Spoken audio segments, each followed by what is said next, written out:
to the Barbara Show. This is our English episode, and every once in a while we will give you an English episode. Thank you for following us on Isibo TV every Sunday from 7 to 7:30 on YouTube. I appreciate your views, your likes, your comments, your ideas. I really appreciate what you do for us. Like you know, this is a platform that invites different individuals to share testimonies, experiences, to educate us, inspire us, motivate us, to help us become better people. And I don't always go away from that. When I'm thinking of guests, I'm thinking of people who will teach us something. And today is not any different. In light of the 20th anniversary, upcoming anniversary of Imbuto Foundation, I found myself thinking about what this organization has done to empower girls, but not only girls, even the youth in this country, the programs they have been involved in, the programs they have championed. I couldn't help myself but think, I need someone from Imbuto Foundation to talk to about this journey of transformation, this journey of inspiration. And without saying so much more than that, I have invited the Director General of Imbuto Foundation, Ms. Sandrine Umutoni, to come and talk to us about what this anniversary looks like for them, but even what this whole journey of 20 years has been for Imbuto Foundation. Thank you so much, Sandrine, for coming to the show. Thank you so much, Barbara, for having me. Yes. So 20 years. Yes. Wow. Time goes so fast. It flies. It really flies by. Truly. It flies by. So in these 20 years that you're about to celebrate the anniversary, what days, what events, what do you have coming up that highlight this journey that Imbuto Foundation has taken in the transformational journey in Rwanda? Thank you so much, Barbara. So this year actually has been quite eventful for us. We actually began the year acknowledging that at some point during the year, once COVID will allow us to, we would have a celebration with the people who have been part of this really impressive journey. 20 years of empowering the family, looking at the holistic models that follow the life cycle of the beneficiaries or the communities of Rwanda. So with every single quarter of the year, we try to acknowledge something specific happening in Rwanda through the 20 years of Imbuto Foundation. As the foundation is focusing on programs in health, in education, and youth empowerment, we wanted to make sure that every quarter of the year we'll be acknowledging something special. So as recently we acknowledged the International Day of the Girl Child, we went back into the beginning of Imbuto Foundation. Since the foundation actually started with the health of mothers, making sure that mothers who had been infected by HIV/AIDS will be given an opportunity to, one, have access to the right treatment, have the right psychosocial support because it's a heavy disease to deal with, but also looking at how the children will be born free of HIV/AIDS. So we are now looking at, with the International Day of the Girl Child, we're going back to the origins, the mother giving birth to the new generations of Rwanda, and looking at the children. If it happens to be a young girl, is this young girl taken care of from the time that the mother is pregnant with her? Are we looking at her early child development needs, for instance? And as she grows up, we acknowledge that, yes, we do have equal access to education in Rwanda. Public education, is free. So again, everybody can have access to it. But we acknowledge that there are some challenges very specific to the girl child that boys do not have to deal with. So such challenges, for instance, include pushing the girl, to go really beyond what is expected of her. So with the International Day of the Girl Child, we look at what challenges are still present in the community that could hinder the potential, the potential of this young woman that we want to grow into the next leader of Rwanda, the next mother of Rwanda. So with the International Day of the Girl Child, we also looked at this campaign that has been going on around Rwanda for many years now, looking at the prevention of gender-based violence, for instance. So we acknowledge that with the COVID crisis, people were staying home, people were not going to school. So we noticed in some communities there was an increase in, let's say, teenage pregnancies. So we had to acknowledge that through the work of the foundation that we do with some partners. We also look at these teenage mothers, how are they doing? They are kids having kids themselves.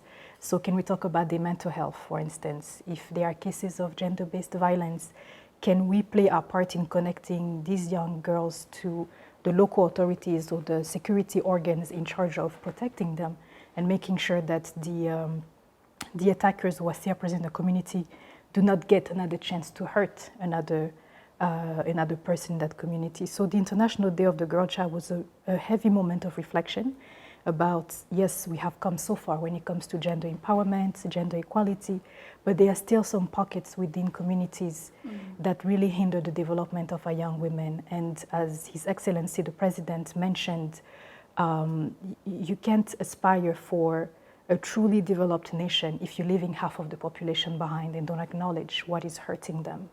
So perhaps to wrap up this idea of the 20 years of Imbuto Foundation, when the First Lady began, she was looking really at this specific aspect, the beginning of life, making sure that, yes, maybe your parents have had a difficult life, may have had to deal with some serious diseases, but you as the new generation of Rwanda, you do not have to be held hostage to what has happened to your parents. So we cater to the health of the mother. Now we're looking at the children who are born from this mother, and if it happens to be a young girl, then we make sure we come in and really respond to the different needs that she may have.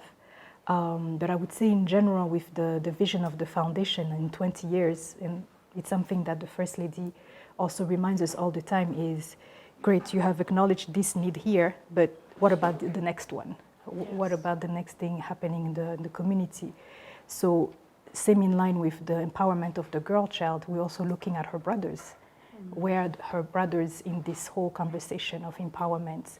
And through our programs that we have for youth empowerment, for instance, where we have a mix of young men and young women, we are also acknowledging that the young men in our communities need to be empowered, one, to be there for their sisters, acknowledge any kind of behavior that they may engage in that hinder, again, the development of the girl child or the young woman, but also challenge them, to question some of those so-called masculinity myths that say that a man should act a certain way. So when we do have, that's another program for sexual reproductive health of our young people in general, we do conduct sessions as well with men and ask men and younger boys, and really question those myths. Like, to you, what is a strong man?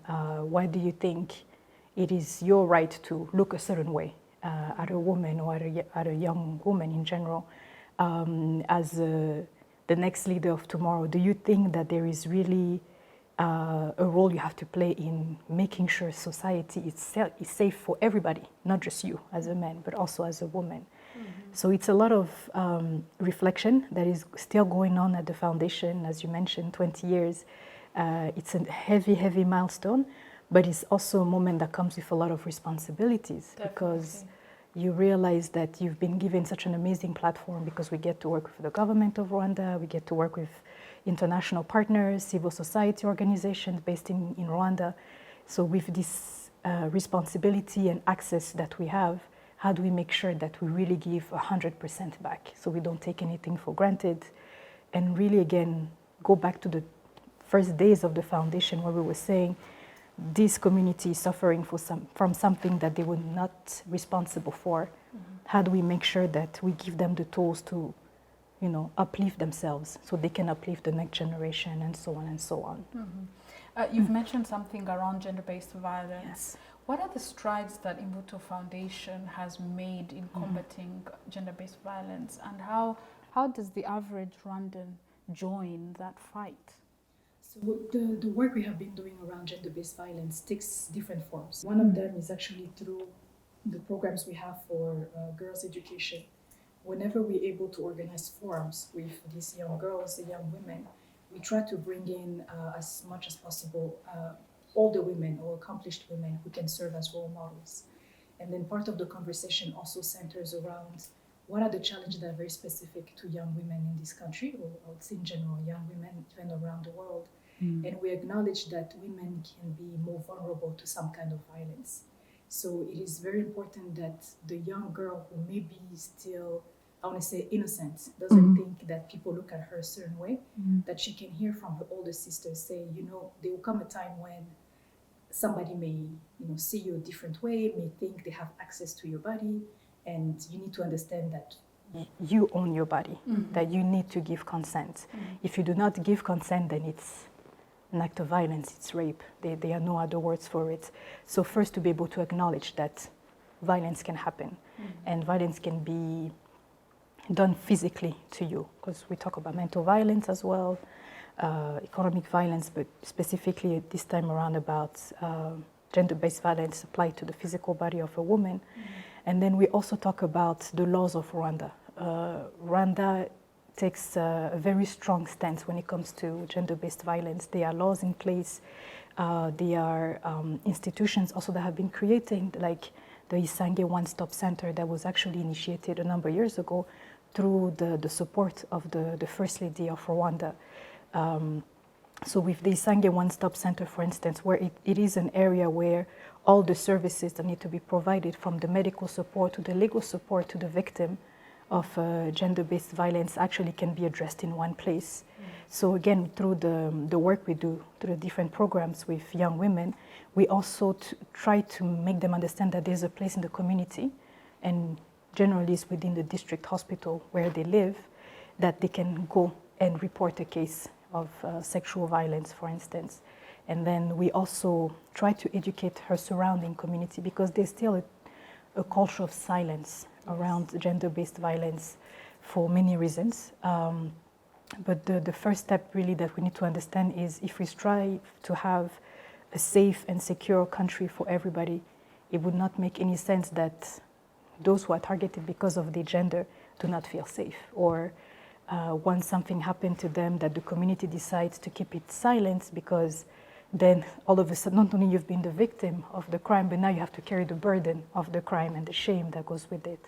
So obviously it's work that takes a while. It's something that you have to keep engaging with again, the local authorities, the community, religious leaders also have to be part of this conversation, because we really understand that to break this culture of silence, you can't leave anybody out of the conversation. And most importantly, we try to bring in the men as much as possible in these conversations around sexual reproductive health, addressing gender-based violence. And more recently, we've been conducting what we call GBV clinics. And that's done again in partnership with the government of Rwanda and the One UN Rwanda, and of course the security organ, the police, RIB. And we go to different areas around the country and talk again to these young women who have been victims of violence, to again be able to identify, because that's where it starts. You have to be able to identify that you've been a victim of a crime. Because again, young people, honestly, sometimes they say, no, but he's my boyfriend. I love him. I didn't feel like I was attacked. It wasn't like a stranger who jumped me in the middle of the night. So like, gender-based violence takes many forms. Sometimes most of the time actually, it's someone who's close to you, somebody that you look up to. Someone you trust. That's correct. So how do you recognize that an act of violence has happened? How do you report it? And then the psychosocial support that needs to continue to say it was not your fault, to understand that. And then in the cases of our teen mothers that we work with around the country, we also bring in the mom and the dad, or the guardians of this child, this young woman now because she's become a mother, to also stop the blame game. Because we sometimes notice that the father will blame the mother. For the, And so it's like, why didn't you talk to your daughter? And the mother is like, I did not know she was pregnant, because sometimes people find out quite late. But yeah, there's definitely a great effort of education, but as everything else happening in this country, the communities are receptive. When you take the time to sit down and talk to them and hear their point of view and exchange, I don't know a parent who actually wishes that something bad would happen to their child. So once you're able to deconstruct some of those myths and deconstruct even like this question of masculinity, consent, what it really means, you actually find that people become the greatest advocates against gender-based violence and are more open about, this is happening here. I know it, I've seen it, I'm willing to report it. So it's continuous work that we need to do. Yeah, I keep hearing that Imbuto Foundation works with communities. There is a lot of personal contact, visiting different communities, having these these deep conversations. And then COVID happens. COVID happens. You have had all these programs happening in the communities.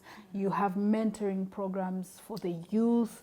Then COVID happens. Then for us to stay safe, we have to stay in our houses. How have you handled that? All right. So the first one, so go back to last March when the first case of COVID was declared in Rwanda and everybody went back home, basically. Like that was the only safe place to stay. It was a shock. I think we were all part of the collective, you know, the community that really took a hit. Yes, again, we have to be careful because we acknowledge that the work of the foundation continued, so we were not subject to the same economic crisis as other people were because of COVID, and for that we are very grateful that we were able to continue working with our different partners. But the fact of staying home was a big challenge for all of us. Yes. The work of the community of Imbuto Foundation meant that for us, literally every week, if not every other week, we were up country. In Rusizi, Nyagatare, Burera, you name it, we were going there. So to be told all of a sudden, stay home, stay put. And those people who are also depending on you exactly. are now going to have to not see you. Exactly. How? Yeah. So like they say, every crisis brings an amazing opportunity for you to respond to a challenge. When we were asked to stay home, we learned to rely even more on community-based organization. And it was quite interesting that the COVID actually happened at a time that we were right in the middle of a strategic plan where we were saying we need to empower more community-based organization to do the implementation of the work that we do. So, of course, we would have loved to have a bit more time to adjust to that strategy and everything. So when it happened, we're like, okay, we've been talking about this strategic plan. Now is the time to see if we were really onto something. So where before, let's say, would be somebody on my team going to Urera and check on how the community-based organization is doing. Now everything is on the phone. Because you can't always, you know, assume that somebody has the best network connection at home for you to be able to Zoom and all of these things. We even have the skills to do that. Right? We all had to learn that. We all had to learn how to conduct like online meetings. We're still learning about it, to be honest. So we now looked to the community-based organization, looked at the organs like the local authorities, and said, okay, we are now relying on you to tell us what's happening. We're not there physically. So tell us. Now let's see how the monitoring and evaluation, trainings we've been doing for all these months, let's see how strong it was, how well it was going. And he actually delivered results because, again, if I'm not able to go literally to, let's say, Nyagatare, meet with the mayor, but I have a community-based organization who's a bit more mobile, obviously respecting the safety measures, that young person who's in a community-based organization knows about, let's say, the teenage mother, who's struggling financially right now. So they can report to us, let us know how she's doing. We can reach out to the local authority, do the advocacy that we are supposed to be doing and help. So through the crisis, you also saw the power of networking, the power of all these networks that come together to deliver because you could not go, like no matter what you wanted. And you also had to be responsible enough to say, I'm not going to ask for special permission to travel up country when everybody's staying home. It would not be fair as well. So you learned, like they say, let go and let God. Yes. Yes. And you really say, we've been talking about this strategy, empowering the community-based organization, relying more on our partners on the ground. Let's rely on this network now, and let's see if this is actually, going to deliver on the results that we were hoping for. How did that work? So it was tricky at the beginning, as you can imagine. Which is expected. So there were definitely many hours on the phone with people trying to understand who's struggling with what, how can we help. But I think this is where, I was in Rwanda during COVID, so I don't know how the other countries around the world handled beyond what was presented on the news. But you notice that our history gave us an advantage. The ability to react quickly, when something happened. The fact that we do have a government that is supported by a very strong army, and I'm talking about the army because they were the ones also, like when it was time to do the vaccination, they were deploying, like literally they were using their own resources to make sure that vaccines were getting there at the right time. Yes. When we had the first phase of vaccinations, literally all these districts around the country were receiving vaccine at the same time, beginning. Yes. So there is something quite special about the organization of this country, like how from top down, like channels of communications work. And when there's a crisis, everybody focuses on the crisis and say, we have to fix this. It's going to be uncomfortable, obviously, because we all used to going out when we want to go out.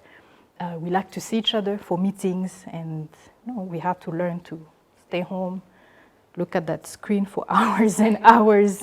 Stay focused. Yeah, can you hear me? Your mic is then muted. Then off, you have to come back. What were we talking about? Yeah. Exactly, like you're going on for like 5 minutes explaining something, and then the person is like, I'm sorry, were you talking? And you're like, yes, I was. Yes, yes. So it was definitely a challenge, but again, we are seeing the results today of being able to rely more on the partners, on the ground. And I think this also goes with trust. If you have established a good relationship with partners at the community level, you can call them literally at any time and be like, let me know what is happening. And you can have this open conversation. Yes. And again, we're still learning from COVID, like one day everything is fine, next day you hear that there's a new variant that's out. Thankfully now we have more and more people who are vaccinated, so we can do this, even in person. Yes. But I think if anything, COVID should be a lesson we do not forget. Yes. We managed to find out that we could rely on technology to do our work. You can rely on, again, the partner who's on the ground to feed you information. Of course, you have to find a way to verify, because every information has to be verified, because sometimes it's about the life of somebody, most of the time. But I think the COVID crisis should be teaching us, because people talk about like other health issues to come in the future, as climate change is really becoming an issue even for us as a country on the continent. So what are the lessons learned from this time? And for instance, just I guess going a bit off topic, but like one lesson from the COVID crisis is you need to prioritize your mental health.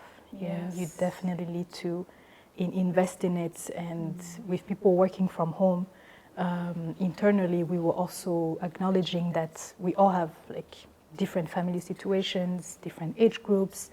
Some people were brand new to the foundation, so unfortunately for them, they didn't even get a chance to meet everybody before everybody went on lockdown.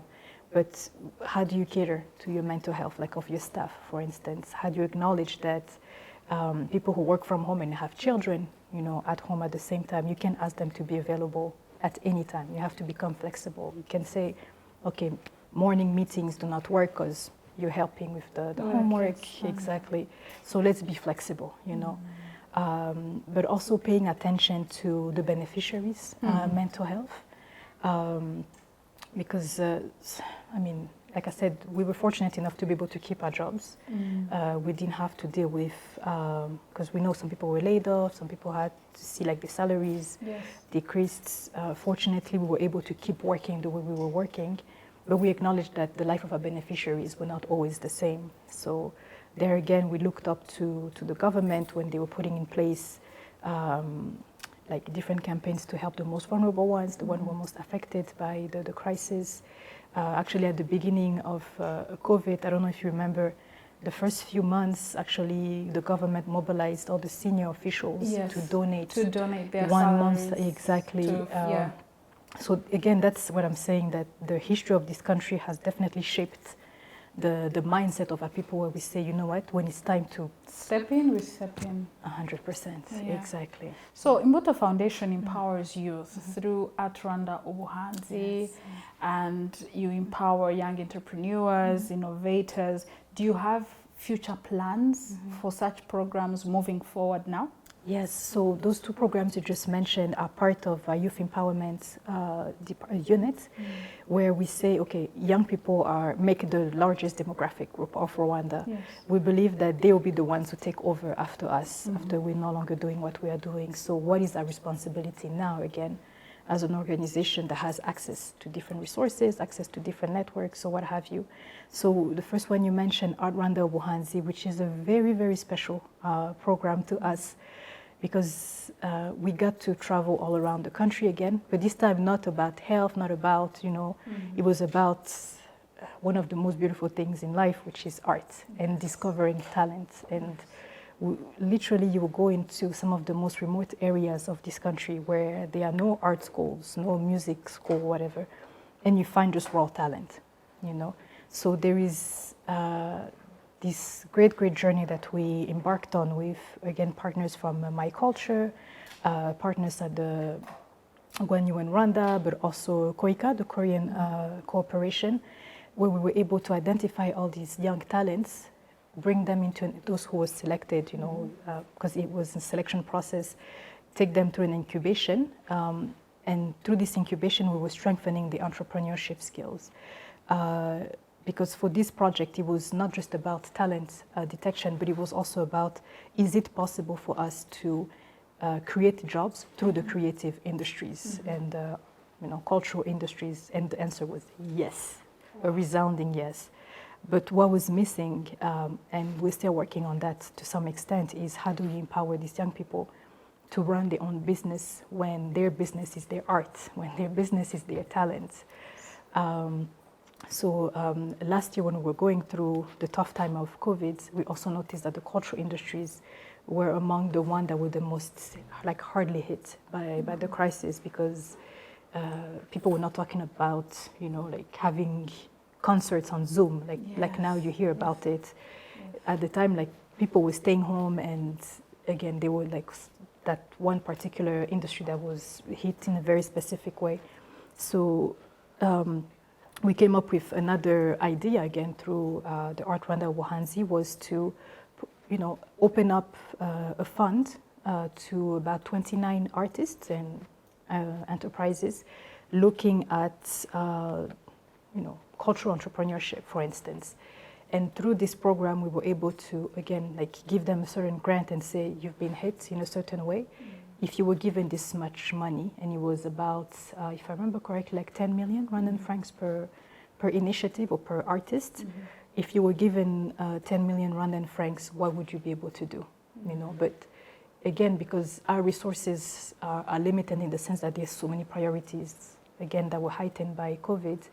If we're giving you this amount, how do you make sure that this amount will generate even more, income moving forward? So again, for us, it's all about entrepreneurship, but looking at the uniqueness of our young people and our artists. And same for our Accelerator, which is another program that we're doing in partnership, again, with the UN Rwanda, where we ask young people in the communities to address a challenge that's really relevant to them.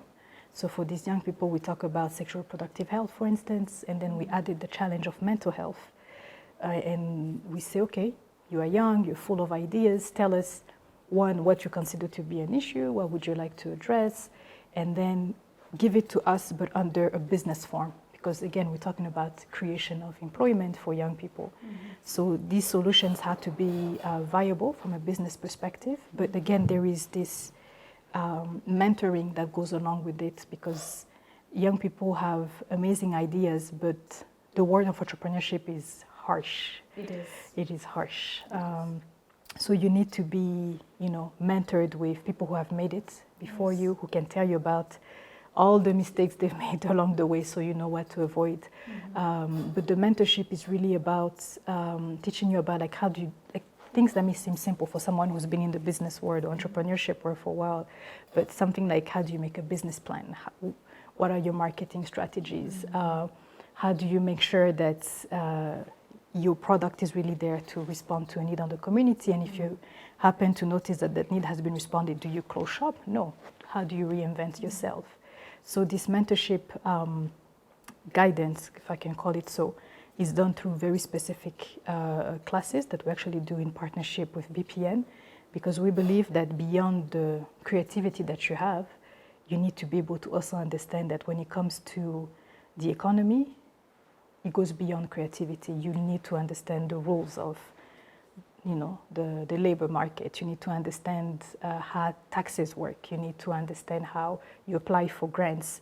And behind all that really is the strong message that was there at the beginning of Imbuto, which is you can do for yourself. You do not need to rely on somebody else. Yes, you may need some help for knowledge, like everybody else has, but at the end of the day, if once we give you the tools, go and make, something for yourself. And in that process, make sure that you also empower the next person. So it becomes like a chain. Whatever you give me, Sandrine, I will give to Barbara. Barbara will give to the next person, etc., etc. Wow. Before we go for our break, one more question. Do you have other projects that you are at liberty to share with our audience that you're working on? Definitely. So still in line with the youth employment, the creation of jobs for our young people.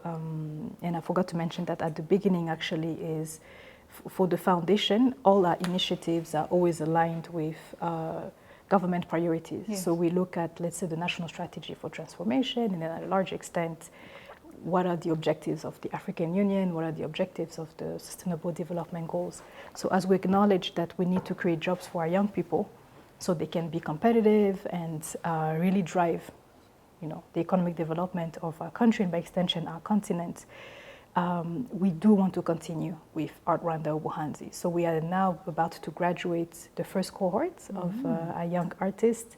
We are now going to go back to the community again, if COVID allows us, and detect new talent. Wow, wonderful. But we also want to focus on the cultural management, because it is something that has really come out as one niche in this industry that needs to be strengthened even further. So where before we were focusing on the artists, the ones who produce and put out on the market, now we also want to acknowledge the cultural managers. Where are they in this chain? Can we now talk about the agent, for instance, of the artist, the one who's really responsible for going to identify opportunities for the artist and make sure that the artist is protected, because again, intellectual property is also something that is still under a lot of discussion. Same for the iAccelerator. In a couple of weeks, we'll be launching a new challenge. And as we've been discussing about the importance of mental health, we do want to focus on mental health moving forward. Up to now at the foundation, it has been mostly mental health was addressed through different projects. Now we really want to give the priority and say, can we have a program just for mental health itself? So it's not through sexual reproductive health, it's not through youth empowerment, it's really its own program for the sake of mental health only. Wonderful. So this is something that we're definitely pushing forward. And at the end of the month, as we'll be having the big celebration for our 20th anniversary, again, we want to bring back, everybody who has been a part of the foundation from the early days when we were looking at the protection of women who were infected with HIV/AIDS, so they would not pass on the disease to their children, to now today when we're talking about empowerment of community-based organizations. We're also talking about the financial sustainability of the foundation. When you work as an NGO, you're a nonprofit, so you're not generating income per se. But we're also acknowledging with the COVID crisis, more specifically, that you need to have some kind of financial independence. So you are not so much vulnerable to the changes in the development world, where today is about climate change, tomorrow is about terrorism, management, I don't know if you call it like that. But at Imbuto, we say, can we have our own trust fund, for instance? Because now the legislation has actually allowed it in Rwanda, that companies, organizations can create their own trust fund, so you can generate income which will be reinvested back into the initiatives of Imbuto Foundation for the Rwandan communities. And through that trust fund, for instance, what we're hoping to also do is to be able to support more community-based organizations, to be able to expand the networks of Rwanda. And last but not least, a couple of weeks ago, as there was the Youth Connect summit in Ghana. Exactly. This was quite an inspiring moment to be able to get in touch with different, young people from all kind of corners of the continent, And now we are looking at, okay, Imbuto has been around for 20 years. What else are we learning from the continent? What else are we able to give to the continent? And as you may know, the Youth Connect summit or initiative in general was actually started through the initiative of His Excellency, the President of the Republic. So this new door that opened for us onto the continent, for us is like the next step in the life of the foundation, where we say we need to reinforce South-South cooperation. We need to be able to learn from best practices from other people on the continent, and we need to also share the story of Rwanda with people who are on the, on the other side of the borders. And through that initiative of continental exchanges at the Youth Connect Summit that happened in Ghana, we saw that, some of the issues we talk about here are the same ones that people are talking about. It's in Nigeria, in Angola, for instance. So we're saying, let's open up, Cooperation should not just be North-South. It needs to be South-South as well. Yeah. So that's some of the big projects that we are focusing on right now. Thank you so much for sharing.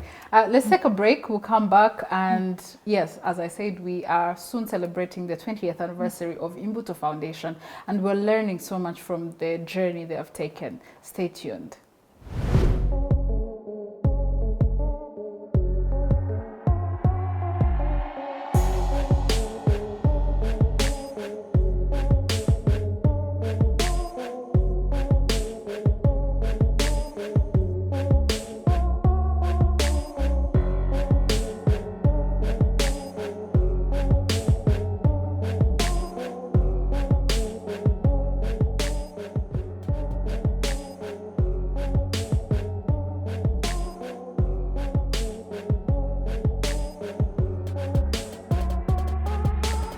Welcome back to the Barbara Show, our weekly Sunday show that comes to inspire you, to motivate you, and educate you. And I also learn along the way as I ask these questions. So thank you. We are with Sandrine Umutoni from Imbuto Foundation. And Imbuto Foundation is about to celebrate their 20th anniversary. So if you've missed what she has shared in the minutes past, you can always go back to the YouTube channel of this show and follow up the whole conversation, and then enjoy like I am enjoying. Thank you so much, Sandrine. Thank you. So you find yourself leading at Imbuto Foundation as the Director General. What has this leadership journey been like for you? So the leadership journey has been one of learning, like you just mentioned. I've been learning so much from working with the First Lady of Rwanda, learning from the beginning of Imbuto Foundation. 20 years ago, when the work of the foundation began through Imbuto Foundation, we were actually looking at a single project. It was called the Protection and Care of Families Against HIV/AIDS, as we were looking at women who had been infected by HIV/AIDS, including those who had been raped and purposely infected. Sorry to cut you short. Was it always called Imbuto Foundation? No, PACFA. PACFA was the name. Okay. Yes. Okay. Yes. So 20 years ago, in 2001, when the First Lady began with this work, it was actually through a project called Protection and Care of Families Against HIV/AIDS, or PACFA. So Imbuto actually came a few years later. So PACFA began looking at women who had been infected, making sure that although they had the virus of HIV/AIDS, they would not pass it on to the future generations of Rwanda. So through this single project, it was 2001 up to 2007, that was the name of the foundation actually, because that was the core focus of the work. But again, through the vision of the First Lady of Rwanda, Mrs. Jeannette Kagame, she looked at the mothers who had been infected, the children who needed to be born free of HIV/AIDS, through access to treatment, access to economic empowerment, so they could also cater to the needs of their families. And progressively, with the team that was there at the time, she also challenged them. She was saying, okay, we are helping women who are infected and the children so they are free of HIV/AIDS, but what about the rest of the family? There are other family members in that household. What are their needs? And that is how we started adding education programs like the scholarship Edified Generation project that we've been implementing for over 15 years now, and thankfully through the generosity of various donors, we've been able to sponsor over 9,000 students who were able to complete their secondary education through that project was also added the Best Performing Girls program for the promotion of girls' education, but also pushing for girls' excellence. And today we have over 5,000 young girls who were recognized and rewarded by the First Lady for their excellence in school. So these numbers are just a fraction of what Her Excellency has been doing for the past 20 years in Rwanda. Because if you look now at youth empowerment, we're talking about like tens and tens of youth forum series with hundreds of participants at each one of them, where they are introduced to experts in their own field so they can be empowered to embark on the journey of entrepreneurship. We're talking about mentorship of about 400 young people who are survivors of the genocide against the Tutsi, men and women. And really through this vision of Her Excellency, the First Lady, was to say, how do we go with the life cycle of young Rwandans in this country? How do we make sure that we support every stage in your life? If you're in high school, what are your needs? Are you able to afford education? If you're a girl, are you pushed to excel? If you are a young man or woman survivor of the genocide and you do not have any family still alive, what kind of mentorship, what kind of support can we provide to you? So today will be honestly amazing to put a face to all those thousands, tens of thousands of people who've been empowered through Imbuto Foundation, but also the communities at large. Because if I'm a young woman and I'm able to go to school, I'm able to go to university or start, my own business venture, my kids will be born in a more stable environment. So they are also beneficiaries of Imbuto Foundation by extension. So to go back to your question of what does it mean to lead, it's such a humbling experience, because nothing in your life can really prepare you for this type of journey, where you are literally put in a position where someone says, okay, it does not matter how young you are, if you're a woman, if you've led I don't know how many companies before, I believe you can do this. Wow. Go and do it. Wow. And I think by extension is something that also applies to other sectors of this country, because we are talking about being given a chair at the table, really a seat at the table, and say, again, don't let all those labels limit you. We do not care that you're a woman. We do not care that you're young. We don't care what your parents did. You as a person, what are you going to give to your country right now? So someone gives you like a blank canvas and say, go to work. Paint on it. Exactly. And obviously it's a lot of pressure, because again, with this much responsibility comes also a stronger sense of, let me not waste it, let me not take it for granted. But we really evolve in an environment at the foundation where you're supported by so many people, from the staff to the General Assembly to the board members made of strictly women, like a General Assembly, strictly women. So these are women who have such inspiring journeys, for themselves, that you can only learn from them. Wow. So it's definitely something that is humbling, that is challenging. And I would wish for more young people in this country to realize how incredibly fortunate we are to be evolving in a country that is able to see you for you and not use who you are and your age as an excuse to not give you access to more responsibility. It's definitely not something that is actually a given for the rest of the world, at least from my experience, from what I've seen in different countries. And it's often something that strikes me personally when I'm traveling on mission, going to meet with your counterparts, and it's always the same reaction from your counterpart when they're saying, it's you? I can imagine, Yeah, so they always expect to see, and no offense to the men, but they always expect to see an older man in the position. You know what I mean? And it's good, because it really shows you that there's some things really at work in Rwanda where it's about your brain first. If you're able to think, if you're able to deliver, if you're going to be held accountable for what you do, we are going to give you this position. Again, do not waste it, because someone else will also come after you and learn from what you've been able to achieve. So I would say amazing journey. And to be able to be here to witness the 20th anniversary, when I remember where I was 20 years ago, again, nothing could have prepared me for this moment. But it's amazing. It's an amazing journey. I love how you've said that this country is evolving into a country that sees you for who you are, irrespective of the gender, the age. Exactly. If you can deliver, you will be given the seat at the table. Exactly. So what have you really enjoyed most about working there? So to me, the most impressive thing is Imbuto works in the community. So for me, as someone who did not grow up in Rwanda, to be able to come back as an adult, to enter the workforce and be given this access to the entire country. Literally, we've gone all 30 districts, all these hills, up and down. Wow.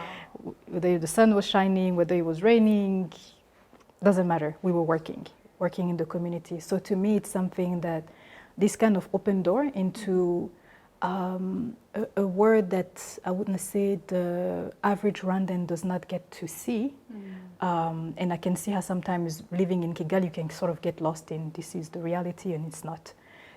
This is not the reality. No, there's more to Rwanda than Kigali, than what you see. So when you're able to travel all around, to learn from the different people that you interact with, and again, to be part of this generation of people who saw,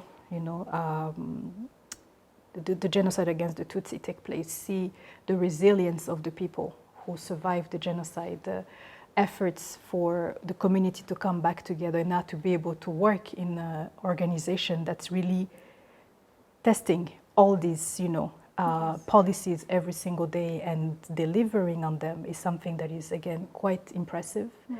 And it gives you a great sense of fulfillment because you see your work and you see the result. You meet, until today, I still meet people who were beneficiaries of Imbuto Foundation like 10, 15 years ago who come and tell you, I've actually attended this youth forum series for young people and it's through this, and they will even tell you the name of the speaker on that day and they say, that actually led me to take on, this responsibility.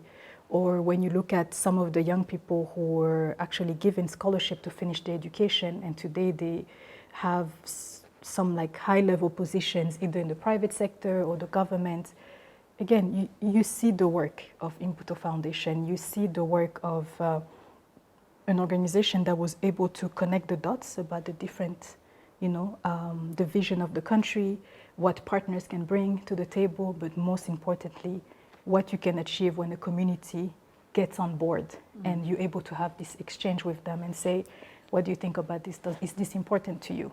If it's not, why is it not? Can we, I'm not here to impose an initiative on you. It's more like, if I believe that this can make a difference and you see it some other way, how does your idea help improve my initiative?